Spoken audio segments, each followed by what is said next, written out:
20 minute के बाद हम घर पहुंच गए और हस्बे तवक्का अम्मी ने थोड़े से टाइम में ही चाय भी रख दी हुई थी और साथ मौजूद बेकरी से अच्छी क्वालिटी के बिस्किट, फ्रूट केक और सैंडविच वगैरह मंगवा लिए थे। मैंने अम्मी से मैडम का तारुफ करवाया तो अम्मी ने मैडम के सर पर प्यार दिया और उनको बहुत दुआएं दी। मैडम करीब आधा घंटा मेरे घर बैठी। वो मेरी छोटी बहनों से भी मिली और उन्हें अपने पर्स से 500 के नोट निकाल कर दिए। मैंने मैडम को बहुत मना किया मगर उन्होंने ज़बरदस्ती मेरी तीनों छोटी बहनों को 500 का एक एक नोट थमा दिया। इस दौरान मेरी अम्मी ने मैडम से जेवर की भी बात की तो मैडम ने कहा आप मुझे जेवर दिखा दें और बेचने की बजाय मेरे पास रखवा दें, मैं उसकी मालियत के मुताबिक सुलेमान को पैसे दे दूंगी, क्योंकि अगर ये मार्केट बेचेगा तो सोने की काट में काफ़ी पैसे कम हो जाएंगे।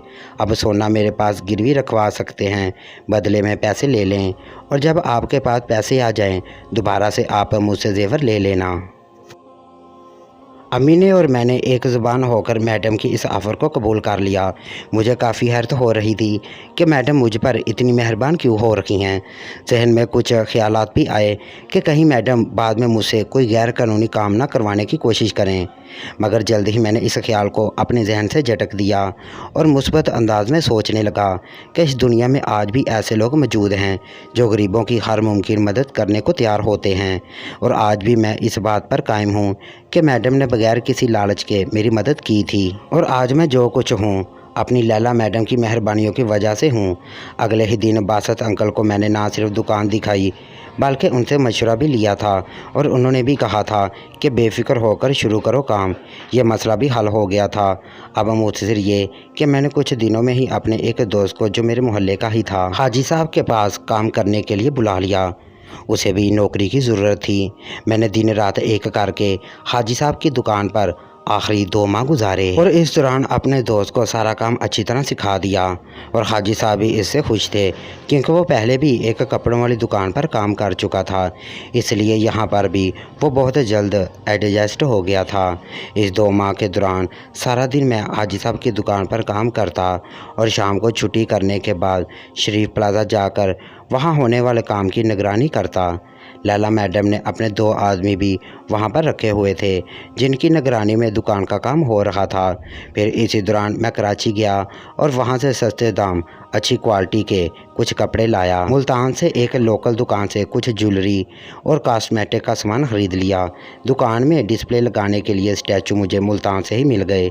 लैला मैडम ने दुकान का शटर उतरवा कर एक ब्लैक शीशा लगवा दिया था फ्रंट पर और उसके सामने वही कैंची गेट मौजूद था, जबकि दुकान के अंदर सिक्योरिटी कैमरेज भी लगाए गए थे और एक छोटा सा ट्राई रूम भी था। ये ट्राई रूम दुकान के अगले हिस्से में था जिसकी चौड़ाई 20 फुट थी और सामने से नज़र भी नहीं आता था। सीधे हाथ 3-4 कदम चलकर छोटा सा कैबिन बनाकर उसे ट्राई रूम का नाम दिया गया था। दुकान के दाखिली रास्ते पर ही एक स्टैचू रख दिया गया था जिस पर एक लेडीज़ कपड़े पहना दिए गए थे ताकि बाहर से देखकर ख़वातीन को अंदाज़ा हो सके कि इस दुकान पर उनके गारमेंट दस्तयाब होंगे। जबकि 3 स्टैचू अंदर रखे गए थे जिनमें एक पर सुरख रंग की नेट वाली नाइटी, दूसरे पर सिल्की सब्ज़ रंग की नाइटी और तीसरे स्टैचू पर एक अरबी स्टाइल का नेट का लिबास पहनाया गया था। दुकान का बाकायदा इफ्तिताह तो नहीं किया गया, अलबत्ता यहाँ पर मेरी पहली कस्टमर लैला मैडम ही थी जिन्होंने मुझसे एक नाइटी खरीदी जिसकी कीमत 2000 रुपये और एक सूट भी खरीदा जिसकी कीमत 1500 रुपये थी। पहले ही दिन मुझे काफ़ी अच्छा रिस्पांस मिला और मैंने काफ़ी कमाई कर ली थी। अच्छे घरानों की मॉडर्न लड़कियां, आंटियां, स्कूल कॉलेज की नौजवान लड़कियां मेरी कस्टमर थीं। पहले हफ्ते में ही इतना प्रॉफिट कमा चुका था जितनी मुझे हाजी साहब तनख्वाह मिलती थी। अम्मी की दुआओं की बदौलत और लैला मैडम की मेहरबानी से काम बहुत अच्छा चल पड़ा था और मुझे उम्मीद थी कि लैला मैडम के दिए गए 6 माह में कमाए गए प्रॉफिट से मैं दुकान को मुकम्मल तौर पर भर लूँगा और दुकान का किराया बआसानी निकल जाया करेगा। यहाँ पर मैं एक बात बताता चलूँ कि मैंने लैला मैम को बताए बगैर ट्राई रूम में एक कैमरा लगवा लिया था।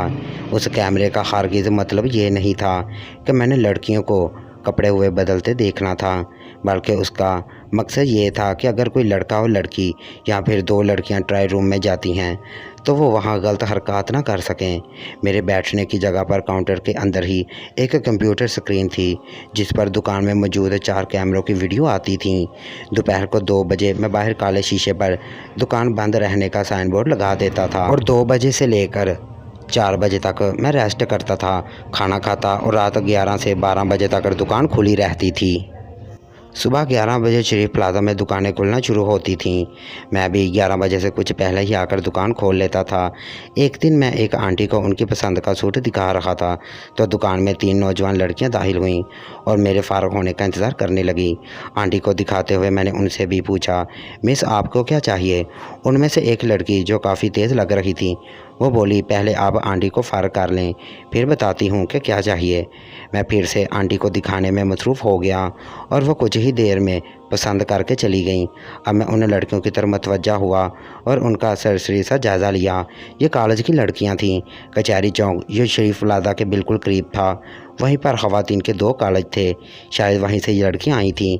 इन तीनों की उम्र 18 या 19 के लगभग होगी। उन लड़कियों में से एक लड़की खासी चुप थी और उसने सर पर चादर ली हुई थी, जबकि बाकी 2 लड़कियों के सर पर या गले में कोई चादर नहीं थी, महज एक दुपट्टा था।